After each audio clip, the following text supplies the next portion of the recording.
Hey, hey. What's up? What's up? We finally made it. We have a few technical difficulties, but we here. Did. We It here.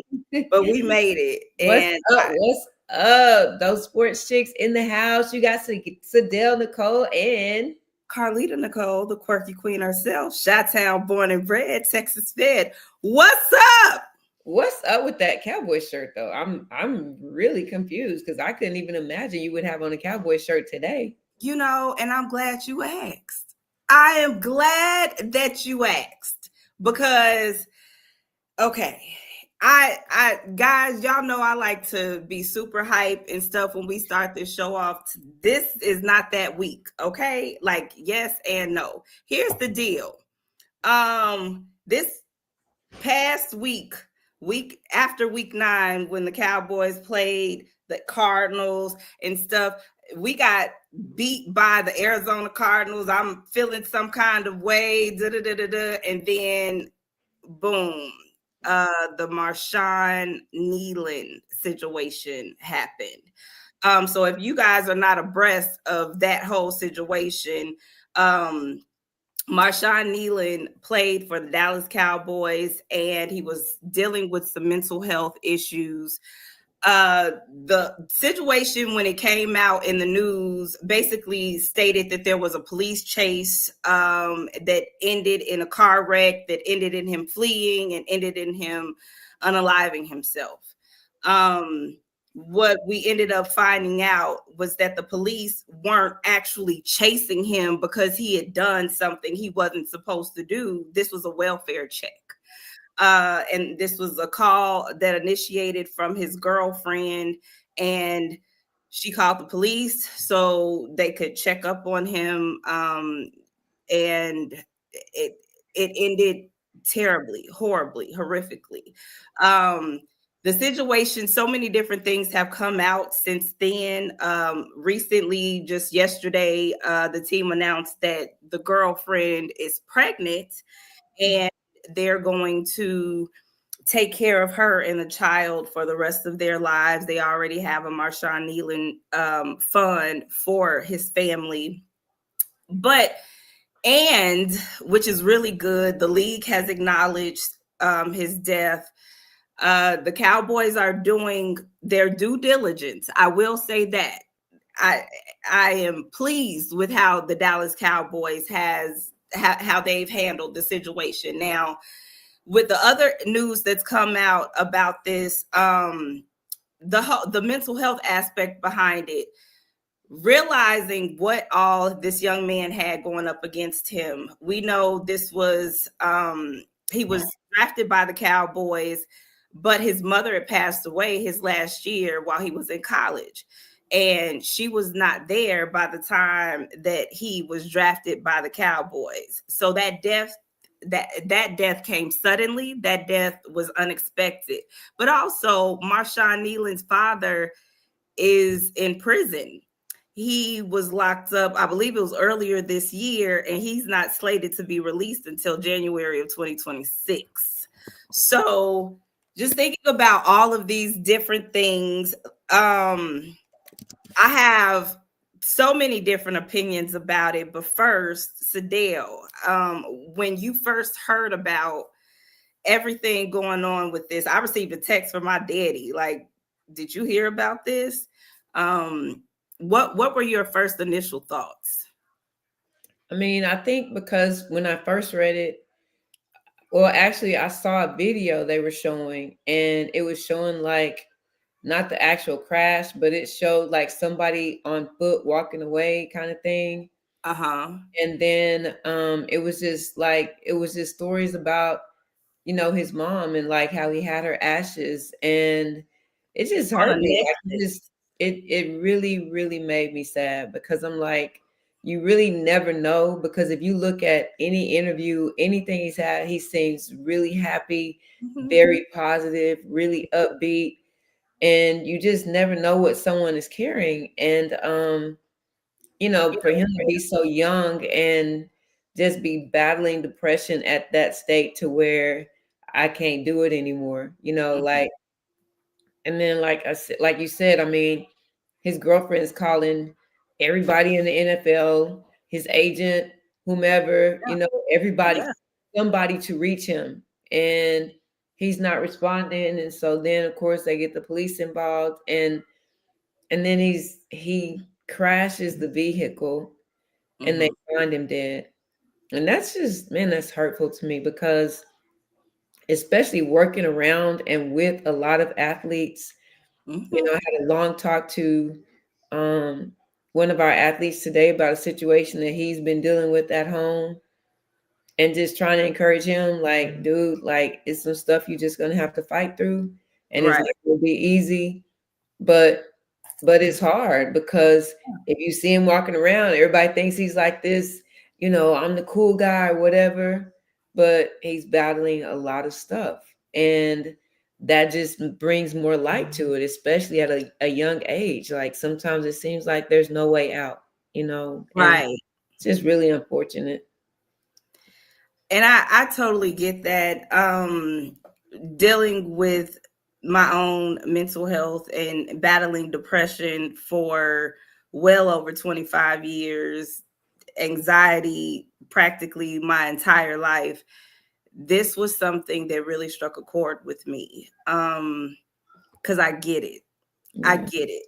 And I think for people now, like I implore people to just be mindful of the things that they say, especially when dealing with people who struggle with their mental health. Because you telling somebody that, oh, you just need to get over it or you just need to let it go. No, that it doesn't work like that. And then, or telling somebody that, oh, you just need to think positive. Like it's literally an illness. You can't just think it away. Because if it was that easy to think it away, then none of us would suffer from this. And definitely, one of the worst things that you could tell somebody dealing with depression is that somebody else has it better than them. Somebody else got it worse than you, so your situation can't be all that bad. And I could imagine, Marshawn, yes, it's like, okay, yeah, you lost your mother, but look, you're a Dallas Cowboy. You have the world at your feet. You have a baby on the way. There is nothing that you can tell somebody who is battling with depression and like severely battling it that can convince them that what they're feeling is irrelevant, what they're feeling should not matter. There's nothing that you can do to convince those people like me that, oh, well, somebody has it better than you, so think about that situation. In that moment when he was in that car, he's not thinking about everybody else's situation. Everybody else's situation doesn't matter at that moment. You can't guilt trip somebody into not wanting to unalive themselves. You can't bring somebody's children in the situation. You cannot. And I just implore people to just be mindful of how you approach situations like this, because you never know if it's somebody's last day. You never know if what you say could be the thing to push them over the edge. You don't know. I've Well, been on the edge. I've been on the edge. I've not attempted to unalive myself, but I definitely haven't wanted to get up and then woken up in the morning and be like, really, God, again? I know what that feels like. I'm dealing with it now. Every day. I just had another car accident, another rear end. I am in pain. I am out of work. I am suffering. I am struggling. And I am pissed off, frankly. And there's nothing that anybody can tell me, oh, well, this person has it worse. Right now, I got it worse. So I feel him and I understand. And I wish that somebody could have just wrapped their arms around him in that moment to just have him hold on just a little bit longer. Just a little bit longer. Because when you do hold on just a little bit longer, you can see some light. You will see some light, but you do have to hold on. And I'm not going to blame anybody and say, oh, well, that's not the way to go. Hey, That's not your decision. That was his decision, and that's whomever's decision. And regardless of how we feel about it, I think empathy is where we need to be. We need to be empathetic, and we need to be proactive positively and in the right ways when it comes to things like this, just like you talking to your student and encouraging him, letting him know there's some options. But I think with Marshawn Nealon, losing your mom in the biggest moments of your life, can you imagine not having your mom? And she has been there. She was the one to take him to all of the practices, to take him to all of these things. Now, when their dream has come true, she's not there. Then he has his biggest moment of his career in the NFL when we played the Cardinals and he got that touchdown on top of the world. All of us were ecstatic. The only touchdown. The only touchdown. And then, but can you imagine at 24? Like at that moment, he probably wanted to celebrate with his mother. And so, on top of all of this young man that's 24, he's having to deal with not having his mother, all of these moments and her not being there. Can you imagine that the team that he's on, we know Dak lost his brother to suicide. And there's another teammate that lost his sister to suicide. Imagine all of the triggers that's going off left and right in the organization. Imagine the heaviness. And speaking of heaviness, when we're about to talk about this game, I felt in the first quarter of this, before the first quarter, matter of fact, when they showed Dak come out on the sidelines and do that prayer, because this was like the anniversary of his mother's death or her birthday, one of those things. And there was a heaviness. I felt it. I felt a thick heaviness. And in the first quarter, I was like, I don't know what's going on with the Cowboys today. I don't know what the deal is. And the rest of the game felt that. I don't know if y'all felt that heaviness. I felt that heaviness. And this was before Marshawn Nealon died. This was before then, but that heaviness was there. I felt it. And frankly, you saw it play out on the field. So, okay. Sadell, that game. Okay. We know I'm wearing my Cowboy stuff, proud in, solidarity with the Cowboys organization and for Marshawn Nealon. I'm not covering up the star. I'm not covering up anything. But how many touchdowns did you say we had? And I mean, just in general, the game was awful. Terrible. The game was terrible. It was actually excuse me. It was actually the anniversary of the death of his mother, right? The death. Okay. And so I do get that. And he didn't necessarily have a good game. Yeah. But to be honest, I mean, he got sacked 5 times. Mm-hmm. Our line is O-line and D-line. Both are not doing good. I know. But yeah, we got that block punt and TD. We got a little boost and started going, but then Arizona comes right back and scores. And so I was just, it's really disappointing. I mean, at this point, and you remember we talked about last week. Yeah. Week before last, whether or not we were going to make the playoffs. And I was like, I don't think so. But now we're 3-5-1. And I hate even saying the one, because no. Because why? You know what I'm saying? Like, we're 3-5 right now. Like, and 1.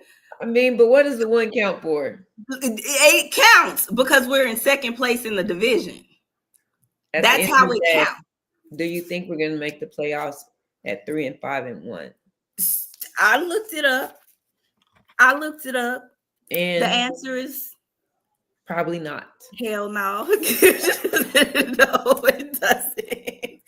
I Um, mean, I have a full playoff picture, and the Cowboys are nowhere on it. Now, there's a possibility, but there's always a possibility. I mean, there's a it does possibility not, I win the lotto. You know what I'm saying? But the possibility does not lie in us winning our division, because we're that not. would mean that the Eagles would have to lose out for the rest of this year, the rest of this season. The Eagles would have to lose out, and we would have to win out. I That hate it so much because there's so many Eagles fans at work. They come into work with all their green gear on. It's just like vomit. atrocious. But No. But at the end of the day, I don't even have nothing to fight back with. I don't even say nothing. I just be like, take that ugly green off and keep walking. Because don't ask me about no game. Because I ain't talking Don't. about nothing. You know what I'm saying? But we'll get into those Feagle Eagles in a little bit. But I mean, like, legit, no, the Cowboys, I definitely don't see them winning the East. And Yeah. the thing about where we sit, yes, it is like we are number 2 in our division because the Commanders have lost 7 games and we've only lost 5. But Whoop-de-doo. I know the It's rest just, of the it's so season awful. It's is, so awful. it is. And what's so interesting about that is looking at like who's on the top in the NFC in general. Like right currently, of course, the Eagles, the Lions, the Bucks, and the Seahawks are all the division leaders. The Seahawks without um what? I'm looking at the man. What is his name? The oldest coach in the league, Pete Carroll. God dang. Whew. I just strained my brain for that. So the Seahawks and the daggone Bucks. Yo, I don't know what's going on because even in the AFC, there's some teams in the AFC that's like, what? How are they on the top? So, but anyway, back to this Cowboys game, y'all. They give us a less than 1% chance of making the playoffs. I mean, that's the bottom line. I mean, it ain't like a 0.5. I mean, basically it is. You're right. It's less than 1% chance. And, you know, Eagles are somewhere sitting around 41% chance. You know what I'm saying? Like we're bad. Yeah, It's just so disappointing because we started off, but we didn't. When we got a really pressured defense the first time, that's when we were exposed. And the minute somebody has film on how to expose us, then boom, it's over. And that's happened year after year after year. very true. So Very true. we haven't had, solid defense, offense. We just haven't had it in a while, Yeah. even with Diggs. The minute they were like, oh, we put a double move on him, boom, he's It's a gonna wrap. bite on it, It's he's gone, a he can't wrap. cover.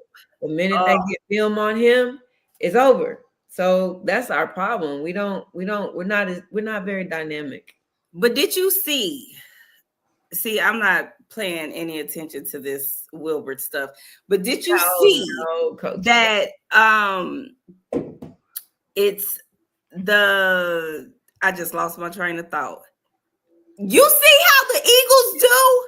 Hey, Eric. Y'all Eagle fans, that don't do that no more. Don't come on here distracting me. So anyhow, okay.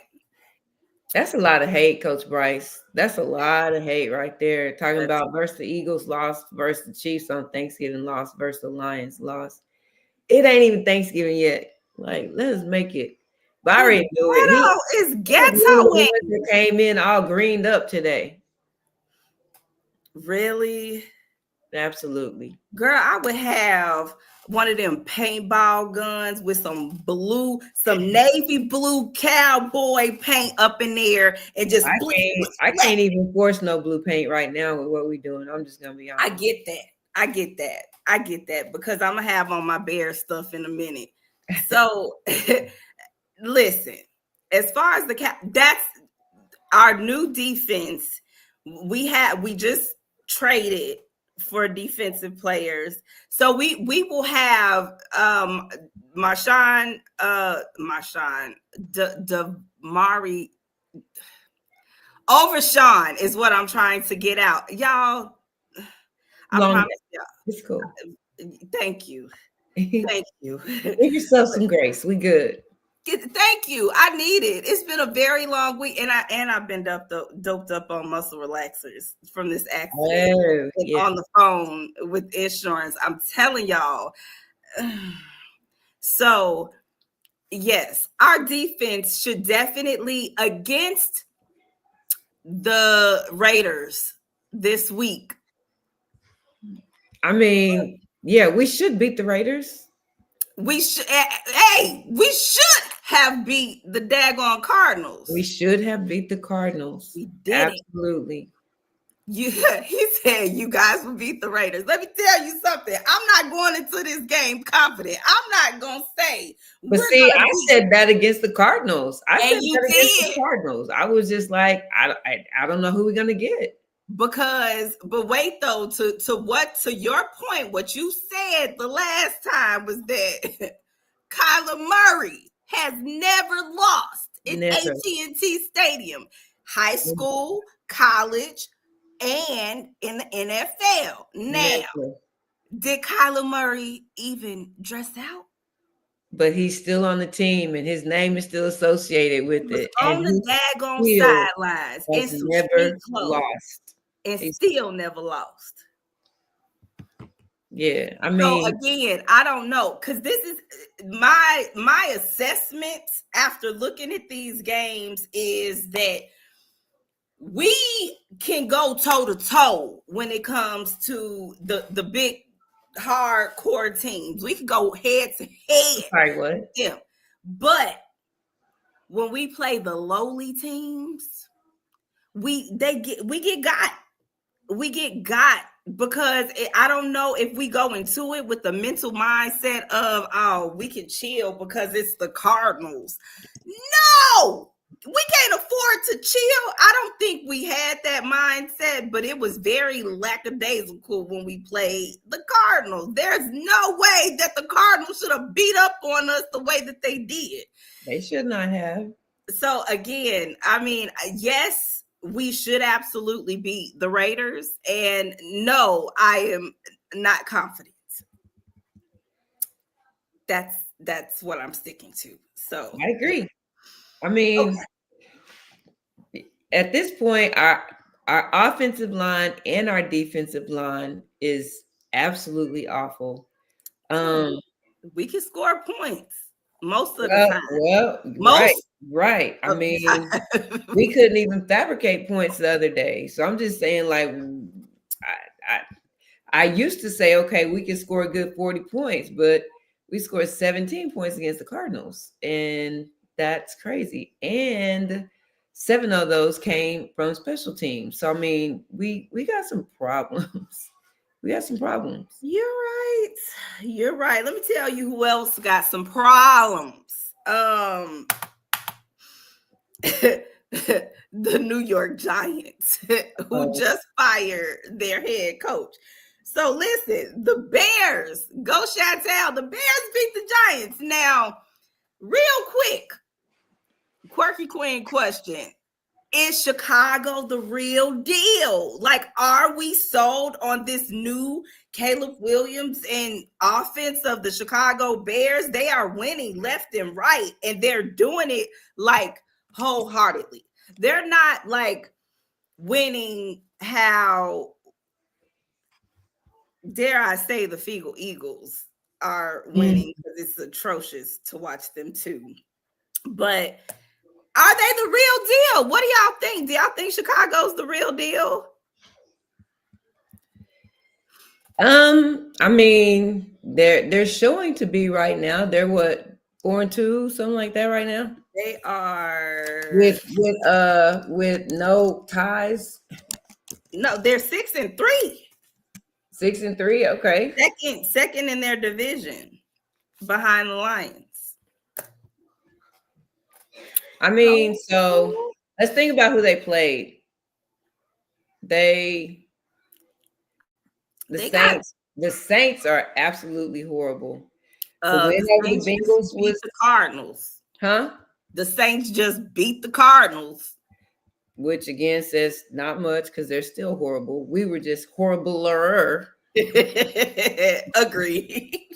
I mean, and so when you think about like, I mean, I don't know that they beat any major teams. I mean, the Lions kind of blew them out.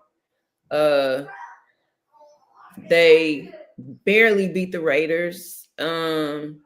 They barely beat the Commanders. And I'm not saying like a barely is barely, a win is a win, but I'm saying like I don't know what they're gonna look like when they start playing some real teams. And I mean, even I think in a couple weeks they play the Steelers, then they have the Eagles, So I think we'll get a little bit more maybe then, but I don't know.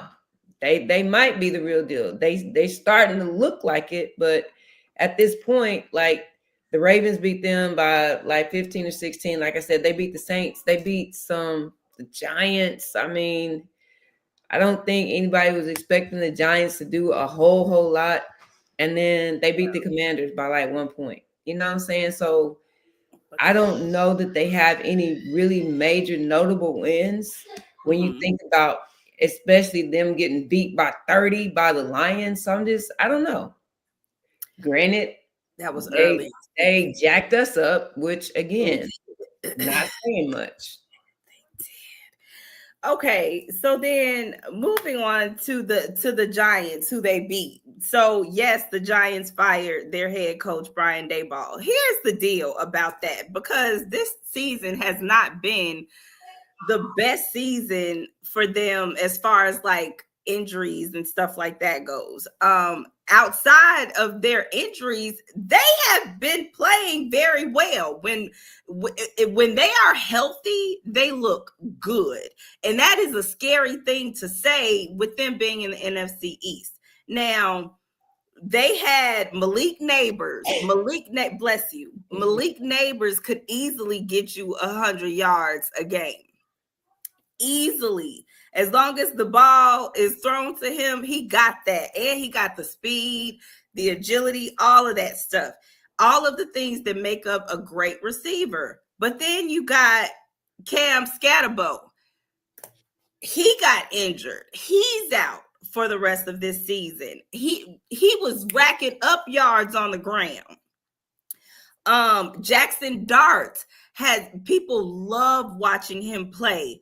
Yeah, but he's had 4 concussions this season, and that's why he's not playing. I think their last game they did put Russell Wilson in, but guess what? They are starting Jameis Winston this week. So I just feel like the Giants are all over the place, because this is one firing that I do not agree with. Um, they were doing what they needed to do when they were healthy, and they have the pieces that they need to get better and improve. Um, I think that the firing of Brian Daboll was premature, especially with, and maybe they just felt like, okay, maybe we're just gonna let this season go and throw it, to the wolves, and just say, you know what, let's just rebuild. Maybe that's what they're doing, because at this point, you firing him in the middle of the season after 2 major injuries and your number one quarterback in concussion protocol again. I just kind of feel like they're starting over. They're just throwing it out the window and starting over. But I don't agree with this firing and the timing of it. I think they should have let this season play out. But what's your take on it? I mean, I think it's a couple of things. I think he started off really well. They made a playoff appearance, and they haven't really had a lot of fire going since then. And I mean, you get paid a lot of money to win games. And so when you're losing games, like technically since 2022, they haven't had the best of seasons. Um, and so now you're going 23, 24 into the next year. So, I mean, that's what he gets paid to do. He gets paid to win. Somebody is going to take the fall for it. And the other thing also regarding the QB, I mean, Jackson Dart has had concussions a lot. And the issue is they've been fined. The Giants have been fined because they haven't followed the concussion protocol. So they got fined like $300,000. Dayball himself actually got fined $100,000. So I mean, just not even following the NFL concussion protocol and putting this kid in danger also puts the franchise at risk. So I mean, I think it's more than just not winning. I think part of it is timing, but I think they also need a fall guy because that's what they do. They look for a fall guy, and he happens to be that person right now. I mean, Man, it's the same thing with us. I mean, how many times have we called for coaches' heads? Like, I mean, a lot. I But mean, but our situation, well, what no, no, not well, usually. we had an injured quarterback. We've Right. had injured running backs and receive. Yeah. And we've had even that year when we had our our second line was like the walking wounded. It was like somebody, all our linebackers, I like do at remember some that. point, it was like two or three of them hurt. So I mean, so Yeah. we've had the same issues, but what were we saying? Fire the coach. So I still think it was premature of them, especially when they were doing pretty good. But I mean, we we shall started see. out at points in time doing pretty good, even this year. But I'm saying, like, things like that happen. You have to win. You have to now. Okay. Well, speaking of winning, um, let me tell you who won that I was not expecting or anticipating to win was the Dolphins. The Dolphins played the Bills and mollywopped the Bills. Okay. I don't even Really know what does happened. not make 30 to sense. 13. I don't know. The last couple of weeks, the Dolphins all of a sudden they put their offense into overdrive, but I still did not expect for them to beat Josh Allen and the Bills. Not 30 Historically, to 13. I no. mean, what are we talking about? Because when have so that's something that I need to look up. When was the last time that the Dolphins scored 30 points in a daggone game? Right. Because what? Now I've seen the Bills do it time after time after time again because Josh Allen, not only does he have a big arm, but he definitely got he uses his legs and he has some of the most rushing touchdowns from a quarterback in the league. But I don't know what happened. The Bills were just off for whatever reason against Miami. And normally Miami will just fold, just give in to the Bills. This was not that. So I don't really know what happened. I know a couple of weeks ago I was coming for Mike McDaniel's head. But I don't know because if the Dolphins keep winning, he might make it currently. But at the to the end of the season, right now, let's see where the Dolphins are. They are third place in their division behind the Patriots and the Bills. So they got. I still don't think they would make it to the playoffs, but if they keep winning, Mike McDaniel might make it out this season. Now, here's the deal. I want to see if y'all saw this story. Did y'all see Mike McDaniel in the car in Miami trolling the Bills fans? No. So y'all, there's a bar that the Bills fans go and watch the game in Miami. Mike McDaniel was seen driving around with his window down and his glasses on and kept driving around this corner. And people are like, is that? So the reporters asked him while he's on the podium, and they're like, was that you? And Mike McDaniel was like, I have a car. I do live in Miami, and there is a such thing as AI. And they're like, so are you confirming or denying? He's like, I do have a car. Like, I don't know. I don't think there's anything wrong with him trolling the Bills fans, especially after getting beat by the Bills time after time after time again. But I did think that was really funny. Yeah, no, I didn't see that. That is funny. Girl, you gotta see the picture because it like seriously, you could mistake it for AI. That ain't no daggone AI. That's it was hilarious. So okay, so this other game, the Eagles and the daggone Packers. Yo, this was the boringest game of the year. Did they even score the first 3 quarters? Because I don't think they did. And the first 2 quarters, I think the Eagles got a field goal in the third quarter. And so they didn't score any touchdowns until the fourth quarter. Until the fourth quarter, yeah.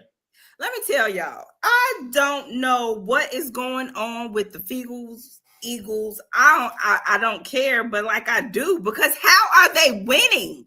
They aren't scoring points. I feel like the Eagles, their offense is like, oh, we roll out of bed. All right, let me put this helmet on. Let me put these pads on. All right, boys, let's go out on this field. And I just feel like all their energy in their offense is just like, I feel like it's all slow-mo. I feel like it's just boring. I feel like they're not doing anything exciting. I don't even feel like they're running full speed. What has Saquon Barkley done this season? I still don't think he's hit 100 yards, maybe one game. Saquon Barkley, where are you? Like what last season you was put on the sideline to not break records.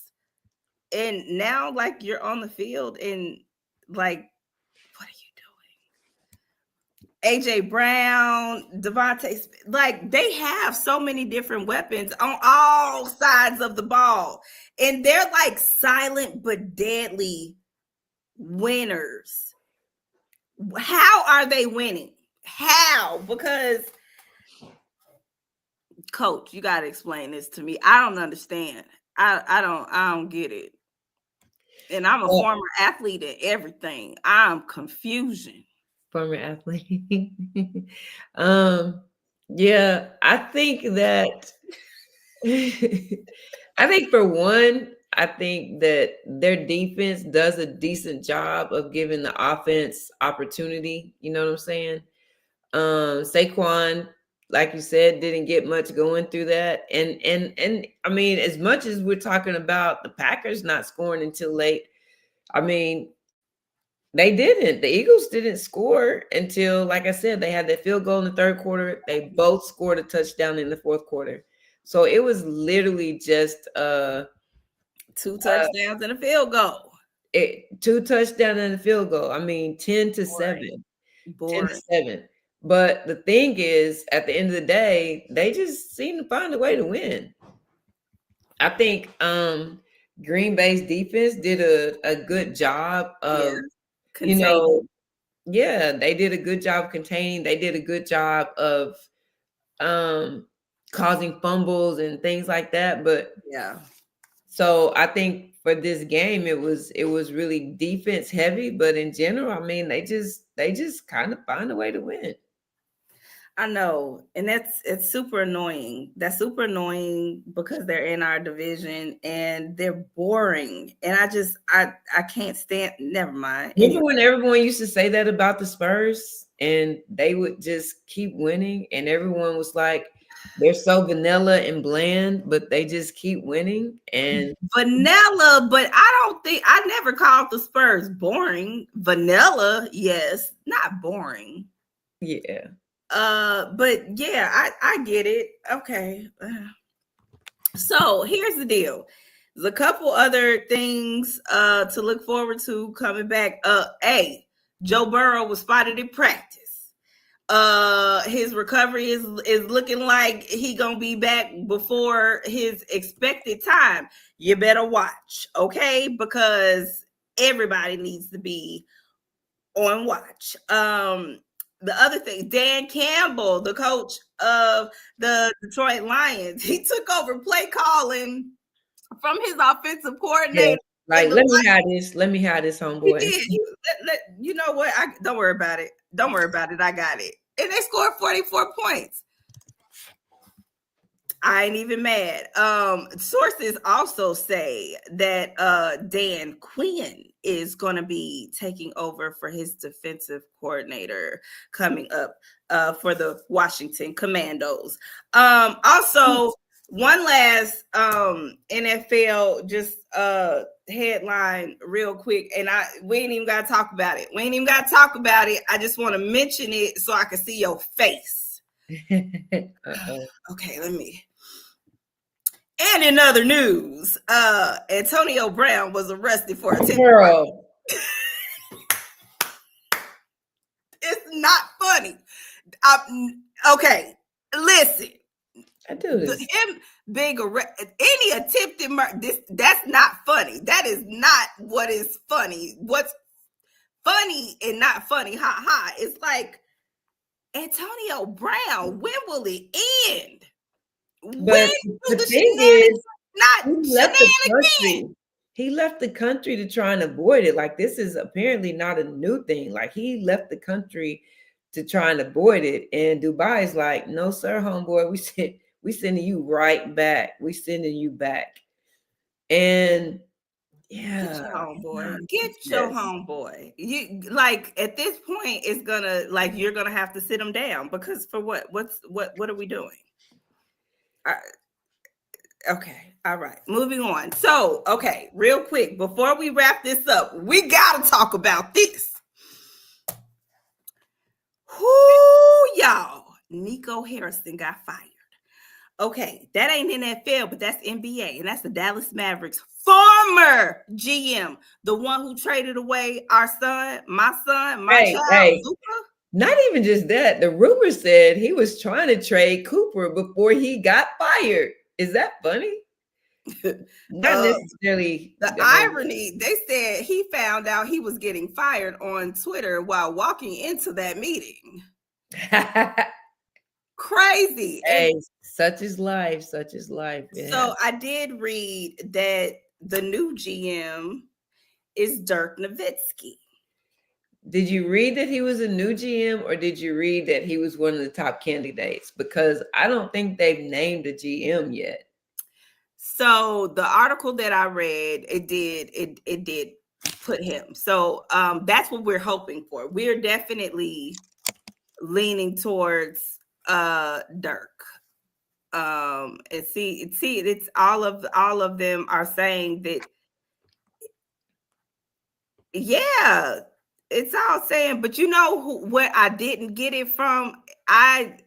All of these sources say that Dirk was hired officially by the Mavericks, but what are those sources? Because like I don't see it on with Adam Schefter. I mean, if I'm looking at sports, I'm looking at Yahoo Sports, ESPN, or TMZ, depending on the situation, because TMZ be reporting on some. But I'm saying like it's all random stuff. I just haven't seen it. Yeah. So we'll keep you guys posted because that right there, let me tell you what would happen in the city of Dallas if Dirk Nowitzki is hired as the Mavericks GM. What would happen? We get Luka back. We getting Luka back. Okay? It's not that easy though. Like I mean, it's not. Did LeBron go back to Cleveland? He did. He did. He did go back to Cleveland. Yeah. And won him a championship. It's some Luca, baby, we miss you. We miss you, and we want you to come back. Our arms are open wide. We never took the murals down. We still got murals of Luca all over the city of Dallas. I mean, Rightfully so. Nico, the whole everything right now, like, and I ain't trying to be funny. Anthony Davis is just trying to hold on till he get another contract so he can retire. Because Girl, first if of he all, break a fingernail, if he get a injury to a hair follicle, he is going to sit down. Is he out for the season? He is, I don't know, but he No, just I'm always. verifying that now because what I read was that he was Anthony Davis, because so a potential Achilles tear, ugh. All of these, look, injury update, injury update, injury update. Oh, and then y'all look at this. I don't like y'all in America. Do you see how this is an article talking about how thick he is, how much weight he's gained, talking about the Texas barbecue. Y'all was making fun of Luca from going to Nick and Sam's and eating all of them steaks and stuff, and then he done got slim and trim eating avocados in California. Yeah. Hey, when you come to Texas, you're gonna eat. But and it's he just ain't what it doing is. as much. I mean, initially they were saying it was a calf strain. He been out. He done missed like 5 games. He just been kind of chill. But I mean, he's injury prone and he's been injury prone. And I think He right is. now he not even worried about a championship. He just worried about trying to extend his longevity just a little bit longer, trying to get another contract and end it. Because it's not a big deal for him right now. I don't think it is either. All the more reason why let's wrap this whole AD thing up. We have some key pieces that I think would make a great addition with Luca leading us. And don't call me delusional, people, because I will stand on it 10 toes down that Luca will be back in Dallas if Dirk Nowitzki is our GM. That's just what it is. Nurk. Huh? What? You said Nurk first. Did I? Yeah. Girl. I know. It's okay. It's been a long day. I get it. It's been a long week. It's been a long couple of years. Y'all just give me some grace. I'm struggling, but I'm getting through it. Okay. So that's how I feel about it. Whether y'all disagree or not is I mean. No, I mean, I think it would be cool. I guess you just never really know. Like, to me, to be honest, in this scenario, to me, it would be better to bring somebody else who already has decent experience at being that, because you can't assume that just because Dirk was a great player that he'll be a great GM. You know what I'm saying? Magic Johnson, arguably one of the greatest, if not the greatest point guard ever in the history of point guards. But in the front office, probably wasn't his best position. You know what I'm saying? So I'm just saying, like, right now, like when I was reading, they had other people like the VP of operations for the Pistons. They had like Golden State Warriors, like a former GM for Golden State. Like, they had people who actually had that experience on the list. And I think just as fans, it would be cool to have Dirk, because Dirk is Dirk. You know what I'm saying? Like, we love Dirk. Like, we want But Dirk. He's been a part of the organization even post him retiring. No, but I'm saying being a part of the organization is great, but that's different than being the GM. And I think that puts him in a situation right now that I don't necessarily, as his fan, want him to be in, because whoever the next GM is, they're gonna have to come in and do some stuff good really quick because Nico messed up some stuff really quick. Yeah, And right now we absolutely. just not looking very good. So We're not. We're not. I don't. I think it's just the fan base, like Yeah, Bring Dirk, right? Bring yeah. Luca back, bring Luca back. Great, cool. But I think, I'm just saying for me, if I'm starting a business and I have an opportunity to choose someone who's actually run the same kind of business that I'm trying to start and has been successful in it, then I might look at that and then have my homeboy come tag along and maybe you can take it over at some point. But I don't know that I'm going to bring my homeboy in who's never done it. You know what I'm saying? To teach me how to drive a stick shift, who's never driven a stick shift. I just want you know what I'm saying? Like, But legit, a lot of NBA, NFL, a lot of professional teams do that. It's a lot of nepotism. It's a I'm lot of saying it, and it favoritism, is, and it and it is. happens But all the even like time. Michael Finley is one of the candidates, but Michael Finley has been in that office for a long time. You Yeah, know what I'm saying? yeah, Like, so he's understood and been working on the ins and outs, and it's a big difference when you're on the court versus in the office. absolutely. So It's even rumored that Jason Kidd is looking to move to the front office. So I mean, yeah, he can move to the changes, front office. Not a GM role right now. right? I think it needs to be somebody who like Has I experience, know how this needs to go right now, kind of thing. You know what but I'm not saying? Nico Harrison. Just Nico didn't know how it needed to go, clearly. Like he just no. was like, I'm getting rid of him. He's too fat. That's a big lesson in being the fall guy, because Nico Harrison absolutely was the fall guy for the Dallas Mavericks. Well, the He thing was that not the one who made the decision, but he was the one who had to enforce the decision. So of course, all eyes on him. He's the fall guy.